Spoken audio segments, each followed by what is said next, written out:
Big ബോസുമായി ബന്ധപ്പെട്ട് video ഒക്കെ ചെയ്യുന്നതായിരുന്നു. പലരും കമന്റ് ബോക്സിലൊക്കെ ചോദിക്കാറുണ്ട്, നമുക്ക് ഇത്തരത്തിലുള്ള വീഡിയോ ഒക്കെ എടുക്കണോ, ഇതൊക്കെ വിട്ടുകളാ, മഹാബോർ പരിപാടിയല്ലേ ഈ വീഡിയോ ഒക്കെ, ഇങ്ങനെയൊക്കെ എടുക്കണോ എന്നൊക്കെ ചോദിക്കാറുണ്ട്. പക്ഷേ ഇപ്പോൾ കേരളത്തിൽ അത്യാവശ്യം ആൾക്കാരൊക്കെ ചർച്ച ചെയ്യുന്ന ഒരു വിഷയമാണ് ബിഗ് ബോസ്. അതുകൊണ്ട് തന്നെ നമ്മൾ ഇടയ്ക്കൊന്ന് എടുത്ത് വിട്ടേക്കാം, നമുക്കൊന്ന് സംസാരിച്ച് വിട്ടേക്കാം. ഞാൻ ബിഗ് ബോസ് കാണാറുണ്ട് കേട്ടോ. ബിഗ് ബോസ് കാണാൻ നേരത്ത് എനിക്ക് ഈ സീസൺ 6 എനിക്ക് ഇഷ്ടപ്പെട്ട ഒരു മത്സരാർത്ഥിയുണ്ട്. ആ മത്സരാർത്ഥിയുടെ പേര് ഞാൻ ലാസ്റ്റ് പറയാം. ആദ്യം നമുക്ക് ഈ ബിഗ് ബോസ് സീസൺ 6 പറയുന്നതിന് മുമ്പ് നമ്മൾ 5 സീസണിന് മുമ്പ് വന്നിട്ടുണ്ട്. ലോകത്തൊക്കെ പല ഭാഷകളിലും ഈ ഷോ ഉണ്ട്, ഇന്ത്യയിൽ പല ഭാഷകളിലും ഈ ഷോ ഉണ്ട്. നല്ല ബിസിനസ് നടത്തുന്ന ഷോയാണ്, അത്യാവശ്യം ഫെയിം കിട്ടുന്ന ഷോയാണ്, അത്യാവശ്യം നല്ല പേയ്മെൻറ്റ് കിട്ടുന്ന ഷോയാണ്, അത്യാവശ്യം ആൾക്കാരൊക്കെ ശ്രദ്ധിക്കുന്ന ഷോയാണ്. അപ്പോൾ അത്ര മഹാമോശമായ ഒരു ഷോ എന്ന് എനിക്ക് പറയാൻ പറ്റുന്നില്ല. ഇത് റിയാലിറ്റി ഷോ അല്ലെങ്കിൽ അത്രയ്ക്ക് അങ്ങ് എടുത്ത് വിടുക. ഇത് കാണുന്നവർ മണ്ടന്മാരും കാണാത്തവർ ബുദ്ധിമാന്മാരാണ് എന്നുള്ളൊരു രീതിയുണ്ട് നമ്മുടെ നാട്ടിൽ. അങ്ങനെയൊന്നും ചിന്തിക്കേണ്ട കാര്യമൊന്നുമില്ല. ഇതൊക്കെ ഒരു എൻ്റർടൈൻമെൻറ്റ് എന്നുള്ള രീതിയിൽ അങ്ങ് പറഞ്ഞു വിട്ടേക്കുക എന്നുള്ളതല്ലോ. ബിഗ് ബോസിനകത്ത് നമ്മൾ ശ്രദ്ധിച്ചിട്ടുണ്ട്, ഇപ്പം ചർച്ച കൂടുതൽ നിൽക്കുന്നത് ഗബ്രി ജാസ്മിൻ വിഷയത്തിലാണ്. ഗബ്രി ഔട്ടായി പോയപ്പോൾ ആൾക്കാർക്ക് സന്തോഷം ഉണ്ടായിരുന്നു, ജാസ്മിൻ ഒറ്റയ്ക്ക് ഇരിക്കുമ്പോൾ ഇപ്പോൾ അഭിനയിക്കുകയാണ് എന്നൊക്കെ പറയുന്നു. ആദ്യം എനിക്ക് ഒരു കാര്യം പറയുള്ളത്, ഗബ്രി ജാസ്മിൻ ഇവർ രണ്ടുപേരും മഹാഗംഭീര പ്ലെയേഴ്സ് ആയിരുന്നു, അടിപൊളി പ്ലെയേഴ്സ് ആയിരുന്നു. പക്ഷേ ഇവരുടെ കൂട്ടുകെട്ട് മഹാമോശമായിരുന്നു. ഈ ജാസ്മിനെ പറ്റി പറയുകയാണെന്നുണ്ടെങ്കിൽ, ജാസ്മിൻ നല്ല രീതിയിൽ സംസാരിക്കാൻ അറിയാവുന്ന, അല്ലെങ്കിൽ പെട്ടെന്ന് ഗെയിമിലേക്ക് വരാൻ പറ്റുന്ന, അല്ലെന്നുണ്ടെങ്കിൽ ഇമോഷൻസ് പെട്ടെന്ന് മാറ്റി തിരിച്ചു കയറി വരാൻ പറ്റുന്ന ഒരാളാണ് ജാസ്മിൻ. ശ്രദ്ധിച്ചാൽ മനസ്സിലാവും, ഭയങ്കര സ്ട്രോങ് പ്ലെയർ ആണ്. പക്ഷേ ഇവരുടെ ഗെയിം നാട്ടുകാർക്ക് ഇഷ്ടപ്പെടുന്നില്ല എന്നുള്ളതാണ് കാരണം. ഇതെന്താണെന്ന് വെച്ചാൽ, നമ്മൾ ഈ നാട്ടിൽ റിലേഷൻഷിപ്പിൽ വലിയ വാല്യൂ കൊടുക്കുന്ന ആൾക്കാരാണ്. ഇപ്പോൾ നമ്മൾ പുറത്തൊരു കല്യാണമൊക്കെ ഉറപ്പിച്ച് അകത്ത് വന്നിട്ട് പ്രേമമാണോ അല്ലയോ, അല്ലെങ്കിൽ സുഹൃത്താണോ അല്ലയോ, അല്ലെങ്കിൽ ബെസ്റ്റിയാണോ അല്ലയോ എന്നൊരു രീതിയിൽ ഗബ്രി ജാസ്മിനും ഒക്കെ നിൽക്കുമ്പോൾ ആൾക്കാർക്ക് ഡൗട്ടായി. കാരണം എത്രയോ സീസണൊക്കെ നമ്മൾ കണ്ട് വിട്ടതാണ് ഈ ഫേക്ക് പ്രേമം, അല്ലെന്നുണ്ടെങ്കിൽ ഇതുപോലുള്ള കാര്യങ്ങളൊക്കെ കണ്ട് നമ്മൾ മടുത്ത് വിട്ടതാണ്. അപ്പോഴാണ് ഇവിടെ വന്നിട്ട് ഇതുപോലൊരു കലാപരിപാടി കാണിച്ചിട്ട് ആൾക്കാരെ പറ്റിക്കാൻ നോക്കിയത്. ആൾക്കാർക്ക് ഇഷ്ടപ്പെട്ടില്ല. അതുകൊണ്ട് തന്നെ ആൾക്കാരും ഭയങ്കരമായിട്ട് അങ്ങ് വെറുത്തു എന്നുള്ളതാണ്. ഇപ്പോൾ പുറത്ത് ഒരാളുണ്ടല്ലോ, ഈ ജാസ്മിനുമായിട്ട് വിവാഹം ഒക്കെ ഉറപ്പിച്ച് അയാളെ പറ്റിക്കുന്ന രീതിയിലേക്ക് വരുമ്പോൾ നമ്മളെപ്പോഴും ആ വ്യക്തിയോടൊപ്പം നിൽക്കത്തുള്ളൂ. ജാസ്മിൻ ചെയ്ത് മഹാമോശമാണ് എന്ന അഭിപ്രായം തന്നെയാണ് എനിക്ക്. അതുകൊണ്ട് തന്നെ ഒരു നല്ല ഒരു ഗെയിമർ എന്നുള്ള രീതിയിൽ ഒക്കെ ആയിരിക്കാം, പക്ഷേ ഒരു വ്യക്തി എന്നുള്ള രീതിയിൽ എനിക്ക് ഒട്ടും താല്പര്യം തോന്നാത്ത ഒരാളാണ് ജാസ്മിൻ. പിന്നെ ഗബ്രി എന്ന് പറയുന്നത് നല്ല രീതിയിൽ സംസാരിക്കാൻ അറിയുന്ന, അത്യാവശ്യം ഗ്ലാമറൊക്കെ ഉള്ള ഒരു വ്യക്തിയാണ്. ഒറ്റയ്ക്കൊക്കെ നിന്നായിരുന്നെങ്കിൽ ഈ സീസണിലെ കിങ് ആവേണ്ട വ്യക്തിയായിരുന്നു എന്നെനിക്ക് പലപ്പോഴും തോന്നിയിട്ടുള്ള ഒരു വ്യക്തിയാണ് ഗബ്രി.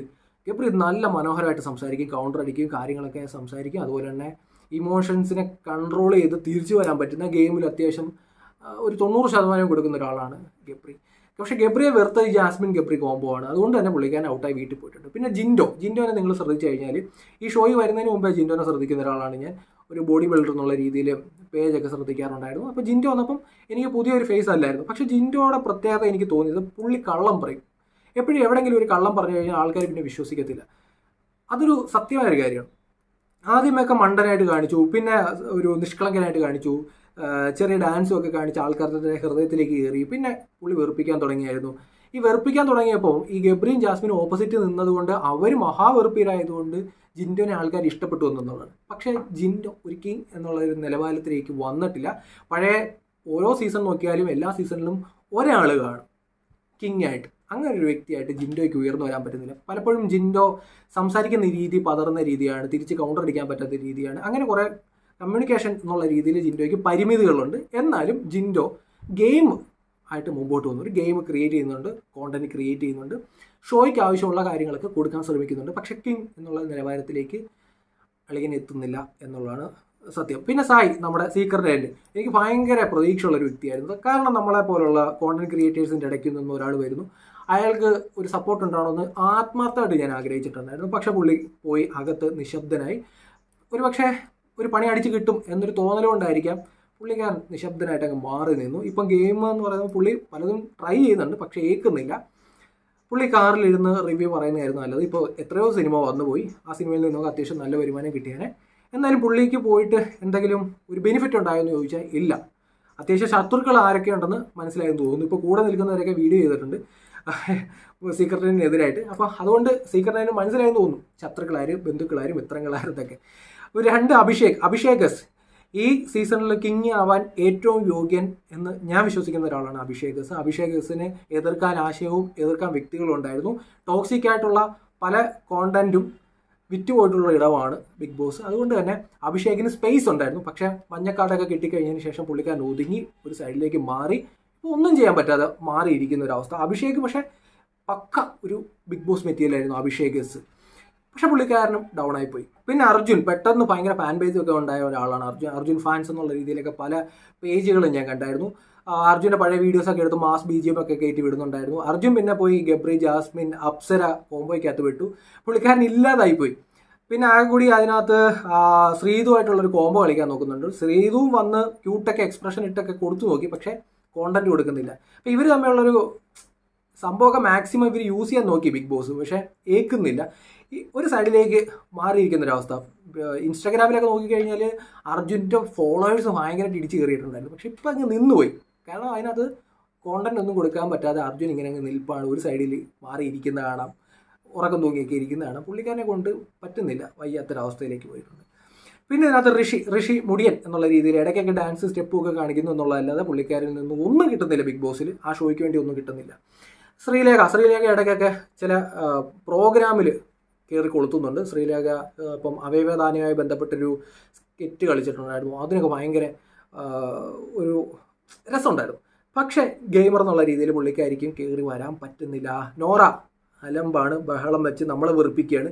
അത് കൂടി ഒരു വല്ലാത്തൊരു സൗണ്ടുമാണ്. ചുമ്മാ അങ്ങോട്ടും ഇങ്ങോട്ട് മാറിയിരുന്ന് കരച്ചിരി ബഹളം എന്തൊക്കെ കാണിക്കാൻ ശ്രമിക്കുന്നു. വെറുതെ ഈ കെട്ടുവന്ന കനല് പോലെ ഇങ്ങനെ കിടക്കുകയാണ്.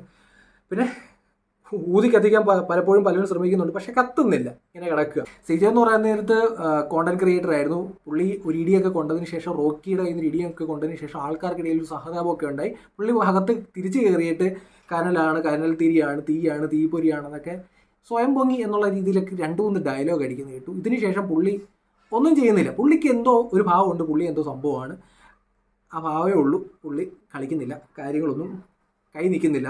നന്ദനെ പറ്റി പറയുകയാണെന്നുണ്ടെങ്കിൽ വെറുതെ നിന്ന് പൊട്ടുവാണ് പുള്ളിക്കാരി, ഒരു കാര്യമില്ല. ഇങ്ങനെ പലരും ഇങ്ങനെ നിൽക്കുന്നതിൻ്റെ ഇടയ്ക്ക് എനിക്ക് ഒരു ഗെയിമർ എന്ന് എനിക്ക് ഫീൽ ചെയ്യുന്നത് നമ്മുടെ അൻസിബയാണ്.